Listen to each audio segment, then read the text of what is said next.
Bonjour, chers amis auditeurs et auditrices de la Radio Peine du Soir. Grande est ma joie ce matin de venir chez vous au travers cet instrument de Dieu pour communier avec vous. Que la grâce de Dieu notre Père, l'amour manifesté à la croix, l'unité et la communion qui vient du Saint-Esprit nous accompagnent tous au nom puissant de Jésus. Je vais prier pour commencer ce programme. Seigneur, merci. Merci parce que tu y es vivant. Merci parce que tu es puissant. Merci parce que nos vies sont conduites par toi. Père de gloire, nous t'appelons. Père de gloire, nous voquons éternel Père dans ce programme. Merci de rendre nos cœurs disponibles. Nous saluons la présence du Saint-Esprit qui est Dieu. Nous demandons qu'il nous accompagne. Nous demandons qu'il nous édifie. Merci beaucoup, éternel Père, pour chaque frère, chaque sœur, là où il est, là où elle est. Éternel Père, de nous parler. Commence et termine avec nous. Au nom puissant de Jésus. Amen, amen, amen, amen. Shalom, beaucoup de shalom à tous nos amis éparpillés au nord, au sud, à l'est de l'Europe. Vraiment, nous sommes là ce matin, en ce dimanche 21 janvier 2024, pour partager la parole de Dieu. La parole de Dieu de ce matin, je l'ai tirée du livre de Proverbes, le chapitre 10, le verset 22. La méditation de ce matin est tirée du livre de Proverbes, le chapitre 10, le verset 22. Je vais faire la lecture. C'est la bénédiction de l'Éternel qui enrichit et il ne la fait suivre d'aucun chagrin. C'est la bénédiction de l'Éternel qui enrichit. Il n'a fait suivre d'aucun chagrin. Chers amis, dans le cadre des enseignements et prédications que je donne sur la Radio Peine du Soir, nous avons terminé l'année 2023 en parlant de la bénédiction liée à l'Alliance. Et quand l'année a commencé au mois de janvier, j'ai introduit le premier dimanche avec comme thème les 3 moyens d'accès à la bénédiction de Dieu. J'ai dû partager les 3 moyens pour accéder à la bénédiction de Dieu. Et aujourd'hui, je continue dans la série de bénédictions en parlant de c'est la bénédiction de l'Éternel qui enrichit. Le thème de ce matin, Maman Bolongo, c'est la bénédiction de l'Éternel qui enrichit. Avant que j'intervienne sur la Radio Peine du Soir, j'étais en train de suivre quelqu'un qui a prêché sur la bénédiction aussi. Je me suis dit, waouh, c'est comme si il lisait ce que j'ai préparé hier soir. Mais néanmoins, la pensée de la bénédiction m'anime en ce début d'année parce que j'ai comme l'impression que Dieu veut que cette année soit une année différente dans ta vie. J'ai comme l'impression que Dieu veut que cette année, tu puisses relever des grands défis que tu n'as jamais fait. J'ai comme l'impression que Dieu veut que cette année, tu puisses toucher à un niveau où tu n'as jamais touché. J'ai comme l'impression que Dieu veut que cette année, tu puisses remporter des batailles, des victoires que tu n'as jamais eues. C'est la bénédiction de l'Éternel qui enrichit. C'est la bénédiction de l'Éternel qui enrichit et le titre de ma méditation ce matin, Maman Régine. En examinant cette portion des Écritures qui est prononcée par le roi Salomon, parce que c'est le roi Salomon qui a écrit le livre de Proverbes. Il dit, c'est la bénédiction de l'Éternel qui enrichit et elle ne se fait suivre d'aucun chagrin. Deuxième partie. C'est la bénédiction de l'Éternel qui enrichit, elle ne se fait suivre d'aucun chagrin. Ça, c'est la deuxième partie que j'ajoute. Je disais qu'en examinant les paroles du roi Salomon, c'est comme si, en dehors de la bénédiction de l'Éternel, une autre source de bénédiction qui est sous-entendue. Parce que les précisions telles sont telles que il insiste en disant c'est la bénédiction de l'Éternel qui enrichit. C'est comme si tu n'as pas la bénédiction qui vient de l'Éternel, c'est que tout ce que tu fais vont tomber dans l'eau. Alors, avant d'aller plus loin, examinons d'abord la définition du mot bénédiction. Pourquoi? Parce que tout au long de la série sur la bénédiction que j'enseigne, je ne reviens que sur la définition pour pouvoir nettoyer bien les oreilles des uns et des autres. Parce que aujourd'hui dans l'Église, le chrétien confond les matériels avec la bénédiction. La bénédiction n'est pas les matériels. La bénédiction, ce n'est pas tout ce que tu amasses là. La bénédiction, c'est autre chose. Quand nous lisons dans les Écritures, dans la Bible, la bénédiction ne signifie pas ce que toi tu penses. Suivez-moi bien. C'est quoi la bénédiction, Maman Ilalé? La bénédiction est une bonne parole déclarée ou prononcée par Dieu ou un mandataire de Dieu sur la vie d'une personne. Ah, écris-moi cette définition, ça va t'aider pour ta vie. La bénédiction est une bonne parole prononcée par Dieu ou annoncée, je peux aussi dire annoncée par Dieu ou par un mandataire ou une tierce personne sur la vie de quelqu'un. Ça veut dire que les paroles que Dieu déclare, les paroles que Dieu prononce, annonce sur ta vie, c'est ça la bénédiction. Ou bien les paroles que Dieu dépose dans la bouche de son serviteur ou de tes parents, de déclarer sur toi, c'est ça la bénédiction. La bénédiction est une bonne parole déclarée par Dieu ou mandatée de Dieu sur la vie de quelqu'un. Ce matin, j'aimerais que tu comprennes que la bénédiction n'est pas la voiture, la bénédiction n'est pas la maison que tu as achetée, la bénédiction n'est pas tout ce que tu as amassé, mais la bénédiction, c'est autre chose. Je vais t'amener dans la Bible pour que tu comprennes que la bénédiction que Dieu a donnée au travers de ces saintes écritures n'est pas ce que toi tu penses. Lisons ensemble dans le livre de Genèse, chapitre 1, le verset 28.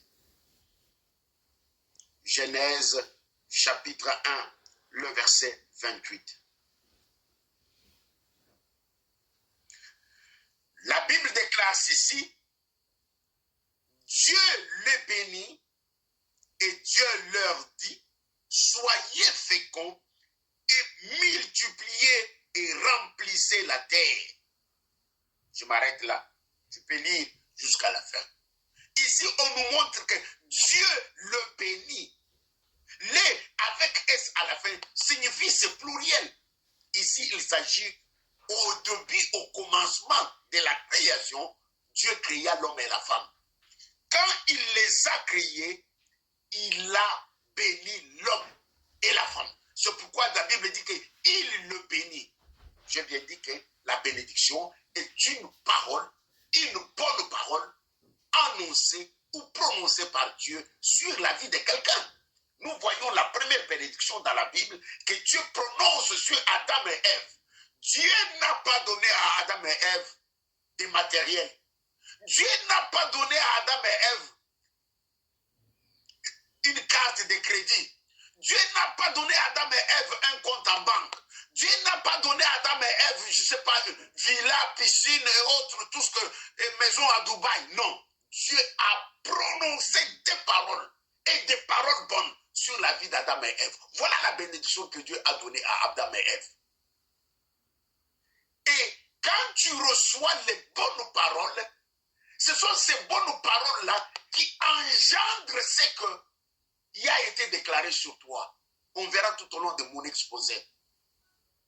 Ça, c'est le premier exemple que je donne, que Dieu bénit l'homme. Je peux donner un deuxième exemple de la bénédiction de Dieu. C'est dans Genèse chapitre 12, le verset 2. Ici, nous connaissons cette histoire. Je l'ai lu plusieurs fois. Il s'agit de la bénédiction d'Abraham. C'est Dieu lui-même qui a béni Abraham. Nous lisons, l'Éternel dit à Abraham, va-t'en de ton pays, de ta patrie et de la maison de ton père, dans le pays que je te montrerai. 2. Je ferai de toi une grande nation et je te bénirai. Nous voyons ici, c'est Dieu qui bénit Abraham. Dieu prononce des bonnes paroles sur la vie d'Abraham. C'est Dieu qui bénit Abraham. Bien-aimé, je donnais premier exemple, la bénédiction que Dieu donne. Nous voyons Dieu bénir le premier couple. Nous voyons Dieu bénir Abraham. Je viens dire aussi dans ma définition que c'est une bonne parole prononcée ou annoncée par Dieu ou par un mandataire de Dieu. C'est qui est mandataire de Dieu? Un mandataire de Dieu, c'est un serviteur de Dieu. Un mandataire de Dieu, c'est ton père ou ta mère, parce que nos parents sont mandatés par Dieu, ont le pouvoir aussi spirituel sur nous. Un mandataire de Dieu, c'est un serviteur, un vrai serviteur qui craint Dieu, qui a reçu la mission de bénir. Parce que la Bible dit que Dieu a dit, je bénirai tout celui que tu béniras. Cela signifie que Dieu a déjà donné un mandat à son roi de bénir, de prononcer des paroles sur les gens. Ce n'est pas n'importe qui peut bénir. Hein. Il faut avoir reçu ce mandat-là. Deuxième exemple, c'est la bénédiction qui vient d'un mandataire de Dieu. Je vais lire avec vous dans Genèse chapitre 27, 27 à 30. Genèse 27, 27 à 30. Même si je ne finis pas, mais vous comprenez que je vais paraphraser. Jacob s'approcha et le baisa. Isaac sentit l'odeur de ses vêtements, puis il les bénit. Qui bénit Jacob? Ce n'est pas Dieu, mais c'est un mandataire de Dieu. Le père de Jacob, qui est Isaac, qui a béni son fils Jacob. Ici, ce n'est pas Dieu qui bénit Jacob, mais le père de Jacob, qui est Isaac, a reçu le mandat de Dieu pour bénir. Voilà comment est-ce qu'il bénit Jacob. Je peux encore aller plus loin dans le livre de Genèse, au chapitre 49. Je suis en train de montrer 49, on peut commencer au verset 1. Quand nous lisons, le texte dit ceci, Jacob appela ses fils et dit, assemblez-vous et je vous annoncerai ce qui va arriver dans le temps. Rassemblez-vous et écoutez, fils de Jacob, écoutez Israël, votre père. Alors, à partir du verset 3, il commence à bénir ses enfants. Il s'agit de Jacob maintenant à son tour. Il est en train de bénir ses enfants. Il en avait beaucoup. Ce qui forme aujourd'hui les tribus en Israël, ce sont ses enfants. Bref, j'ai donné des exemples de Dieu lui-même qui bénit et j'ai donné les deux exemples de personnes mandatées par Dieu peuvent aussi bénir. Le tout n'est pas d'être béni, mais j'aimerais en passant te rappeler cette notion que la bénédiction de l'Éternel est plus forte que la malédiction. Ça, tu dois le retenir. La bénédiction de l'Éternel sur la vie de quelqu'un est plus forte que la malédiction qu'on a lancée sur sa vie. Je ne dis pas pour dire, souvenez-vous de Balaam et Balak. Le roi Balak est allé chercher Balaam pour maudire Israël. Parce qu'il avait peur qu'Israël, dans sa conquête, dans son passage, il avait appris qu'ils ont terrassé tous les autres rois. Mais lui, à son tour, les voyant venir de très loin, il avait peur qu'en passant par chez lui, on puisse tout ravager et qu'il puisse perdre sa royauté. Ainsi, il s'est dit, pour que je me protège, que j'ai cherché un féticheur, un magicien, un prophète des malheurs, permettez-moi l'expression. C'est ainsi qu'il est allé chercher Balaam, qui autrefois n'était pas mauvais du tout. Et Balaam est venu, il a bâti ses autels, il a invoqué ses dieux. En regardant, rien ne marchait. Après, il a dit à Balak qu'on ne peut pas maudire celui que Dieu a béni. On ne peut pas maudire celui que Dieu a béni. Ntumba, c'est juste pour dire que la bénédiction de Dieu est plus puissante que la malédiction sur la vie d'une personne. Ce matin, je suis en train d'introduire et de planter les décors sur l'enseignement qui peut me prendre encore des dimanches en disant c'est la bénédiction de l'Éternel qui enrichit. C'est la bénédiction de l'Éternel qui enrichit. Mon seul souci est qu'en cette année, tu puisses compter sur Dieu, car seul Dieu peut te donner la joie. Non, ce verset termine que il ne fait suivre d'aucun chagrin. Ce que Dieu donne, ça ne peut pas être ravi. Ce que Dieu donne n'apporte que la joie. Ce que Dieu donne n'apporte que la victoire et le succès. Mais ce que le diable donne, terminez la phrase vous-même. C'est la bénédiction de l'Éternel qui enrichit. Bien-aimé, j'ai bien dit que la bénédiction n'est pas les matériels que nous avons. La bénédiction n'est pas les biens que nous possédons. Mais les paroles prononcées par Dieu sur nous ou par un homme mandaté de Dieu sur nous, ce sont ces paroles qui accouchent. Ce sont ces paroles qui suscitent le matériel que nous cherchons. Ce sont ces paroles qui se concrétisent dans les biens que nous avons besoin. Alors, la bonne question que nous devons nous poser est celle-ci. Comment faire pour que les bonnes paroles qu'on a prononcées sur moi arrivent à se concrétiser, à prendre forme dans ma vie? C'est ça la question. Pourquoi? Parce que je suis conscient et je peux mettre ma main au feu que l'année passée, on t'avait béni. L'année passée, on avait prononcé des paroles sur ta maison, sur ta vie, sur ta santé, sur ta situation, sur les études de tes enfants. On avait prononcé de bonnes paroles sur ta carrière professionnelle. Mais pourquoi tout ça n'a pas marché? Pourquoi ça n'a pas décollé? Pourquoi ces paroles ne se sont pas matérialisées? C'est parce qu'il y a des principes à respecter pour que les choses arrivent. Bien aimé, le tout n'est pas d'avoir les bonnes paroles. Le tout n'est pas de recevoir que non, cette année, tu auras un fiancé. Non.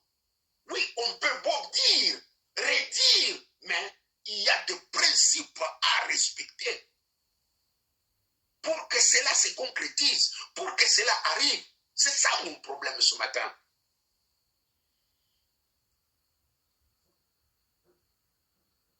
Nous allons nous inspirer de la vie d'Abraham pour voir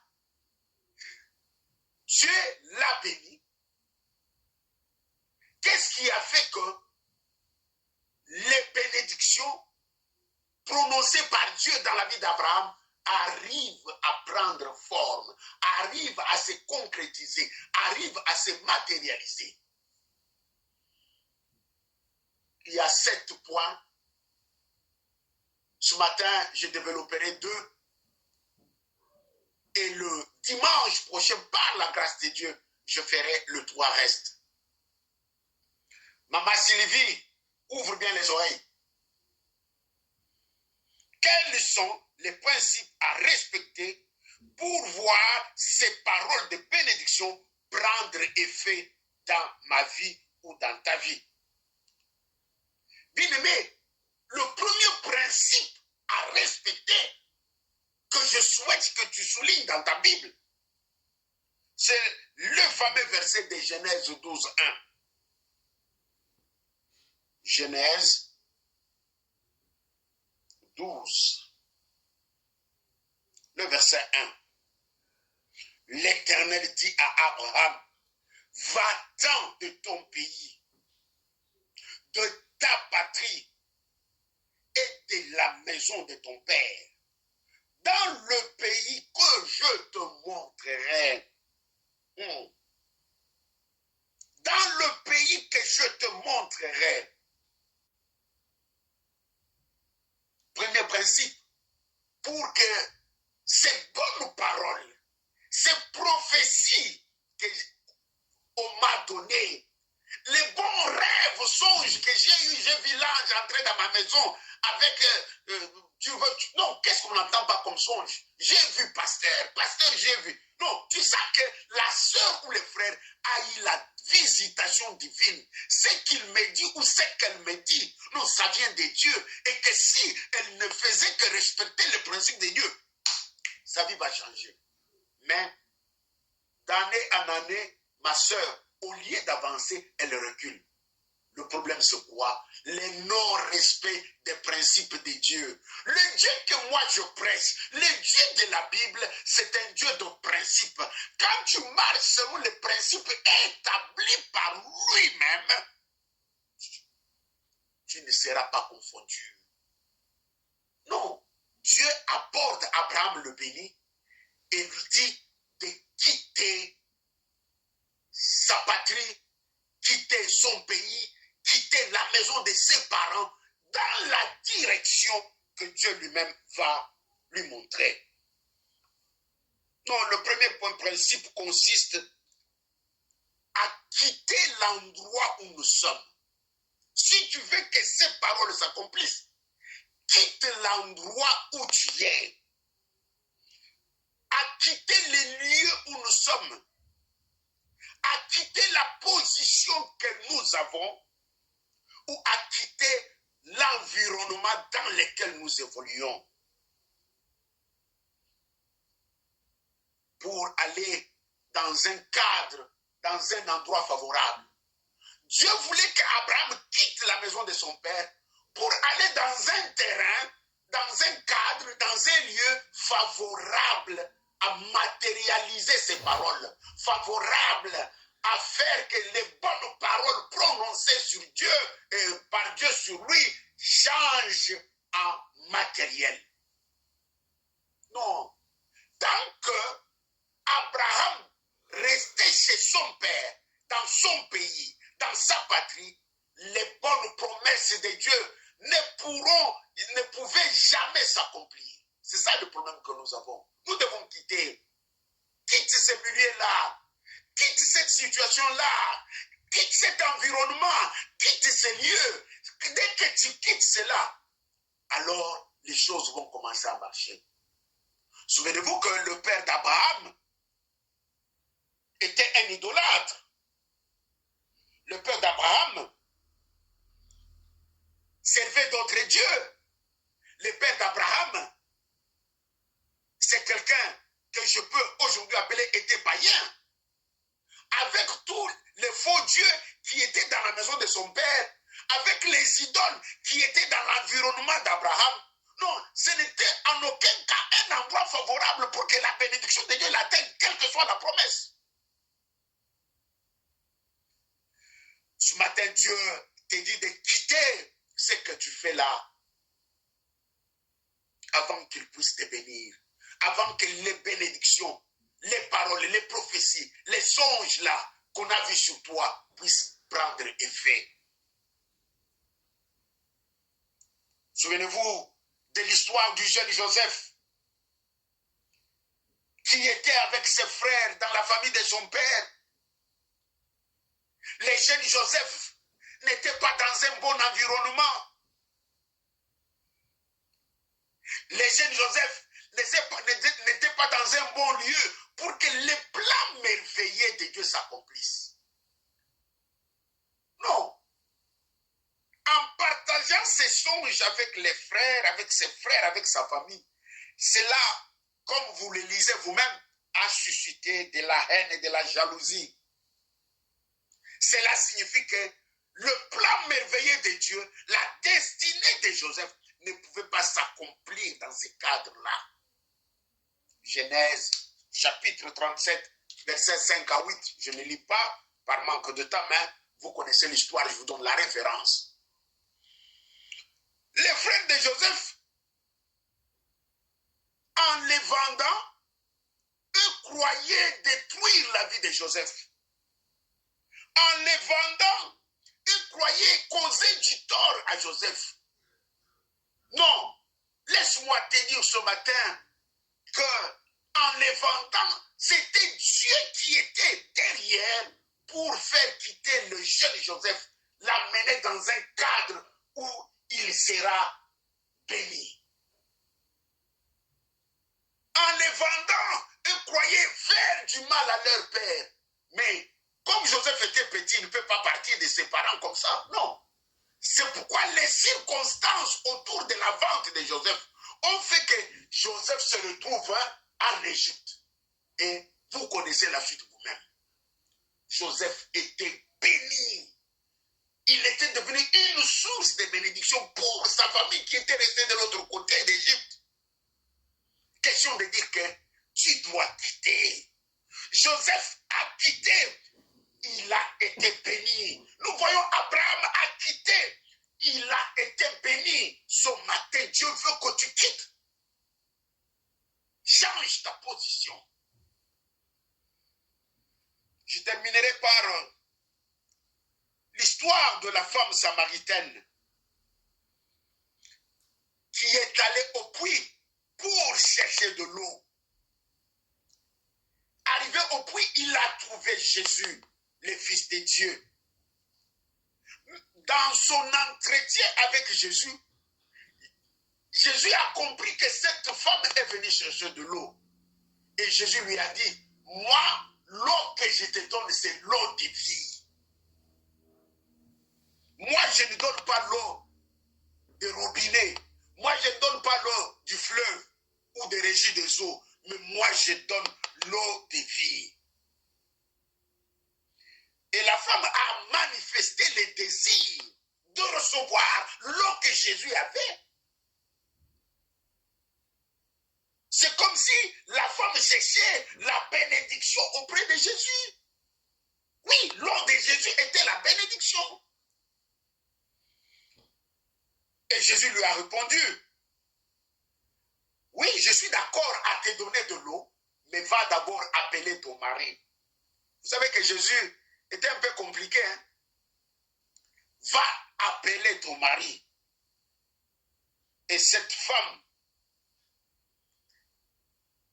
sachant que elle n'avait pas de mari, elle était sincère, elle a dit à Jésus, je n'ai point de mari. Entre parenthèses, Jésus en tant que Dieu savait que cette femme était dans la prostitution. Jésus en tant que Dieu savait que l'homme qui est resté dans sa chambre là était en adultère avec la femme samaritaine. Jésus savait que cette femme était dans l'impudicité. Il ne pouvait pas lui dire, il lui a dit seulement que va appeler ton mari. Parce que j'espère, l'eau qu'on était venu chercher, c'est pour aller boire avec celui qui était resté encore couché dans la maison. Et la femme a dit, je n'ai point de mari. Quelque part, Jésus voulait tout simplement lui dire que quitte ces lieux-là, change ta position, quitte cette vie-là de prostitution, quitte cette vie-là d'adultère, cette vie-là d'impudicité. Alors, je te donnerai l'eau vive, l'eau de vie. Bien-aimé, la bénédiction de cette femme était là, mais il fallait seulement qu'elle change de position, qu'elle quitte ce lieu, qu'elle se débarrasse de ce qu'elle faisait afin d'être dans un cadre idéal pour que les paroles que Jésus va prononcer se transforment en matériel dans sa vie. Nous sommes en train de chuter. Jésus voulait tout simplement dire à cette dame, avant que je te donne cette eau, il faut d'abord que tu changes ta position, que tu quittes la vie que tu mènes. Premier principe, pour que les bénédictions prononcées sur moi, sur toi, se concrétisent, il faut quitter. Il faut quitter. Non, examine-toi bien en cette vie d'année. Ne perds pas le temps de commencer à accumuler de mois et de mois jusqu'à arriver en décembre, tu commences encore à regretter. Nous ne sommes qu'au mois de janvier, le mois où tout le monde essaye de rectifier les tirs, le mois où tout le monde cherche à optimiser sa position pour avoir le succès et la réussite sur l'année. Le mois où les gens prennent possession de l'année, le mois où les gens dominent l'année. Voilà pourquoi il y a certaines personnes qui sont encore dans le jeûne et les prières. Parce qu'ils sont dans les discussions avec Dieu. Ma soeur, si tu ne changes pas ta position, tu n'auras rien. Mon frère, si tu ne quittes pas ce que tu fais, tu n'auras rien. Peut-être au travail, tu es spécialiste à voler le produit, à voler les choses du boulot, les stylos du bureau, les papiers duplicateurs. Si tu es dans le magasin, c'est toi qui voles les savons, les choses qui disparaissent. Quitte ces choses-là. Tu es frère, tu es soeur, tu as la bonne parole de bénédiction sur toi. Elle ne peut pas se concrétiser tant que tu es dans le faux, tant que tu es dans le mensonge, tant que tu es dans le péché. Non, Dieu a dit à Abraham, quitte la maison de ton père, quitte ton pays, quitte ta patrie. Pourquoi? Parce que les papas d'Abraham étaient un ganga, un idolâtre. Ils servaient le Dieu des Baal. Dans la maison des parents d'Abraham, il n'y avait pas de bonnes choses qu'ils pouvaient faire. Non, les ciels étaient fermés, permettez l'expression. Parce que là où il y a les ciels ouverts, l'Esprit de Dieu descend.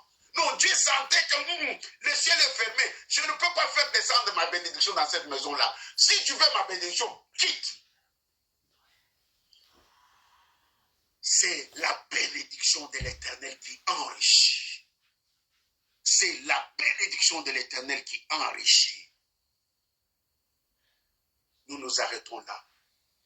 Que Dieu bénisse sa parole. Dimanche prochain, nous verrons le deuxième point.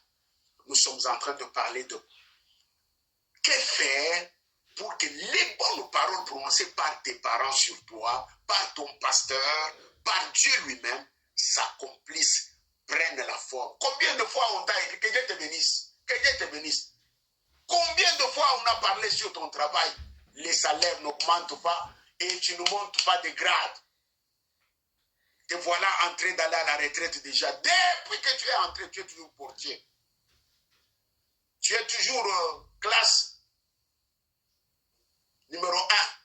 Tu ne montes pas de classe. Quand tu regardes les tableaux des tarifs, toi tu es toujours du côté là où on gagne un peu. Mais te voilà, tu pries, tu jeûnes. Dieu lui-même a déjà dégagé le ciel. Mais il attend seulement que tu changes de position. Que Dieu bénisse sa parole. nous allons prier. N'oubliez pas, à 20h, Malobama Bomoy avec le pasteur Marlis Pembele. Père très saint, merci beaucoup pour cette visitation divine. En ce début d'année, tu ne fais que nous parler de la bénédiction. Père, nous sentons que cette année, tu aimerais que nous puissions monter des dimensions, monter des niveaux et atteindre les niveaux que nous n'avons jamais atteints. Père, notre prière et le désir de nos cœurs est que ce que tu as arrêté depuis la fondation du monde pour nous se concrétise dans nos vies. Que cela ne reste pas seulement des paroles mortes. Bénis ma soeur, mon frère qui a pris part à ce programme d'enseignement matinal le dimanche. Bénis chaque maison, chaque frère, chaque soeur. Nous t'apportons aussi la radio Père du soir et ta servante. Laisse que Seigneur Père, que l'ange qui campe autour de tous ceux qui te craignent, campe autour d'eux. Manifeste ta puissance et ta gloire. Au nom puissant de Jésus. Amen. Je vais un amen. Acclamez le Seigneur. Envoyez-moi des amen pour que je sache que vous m'avez accompagné ce matin. Bye bye.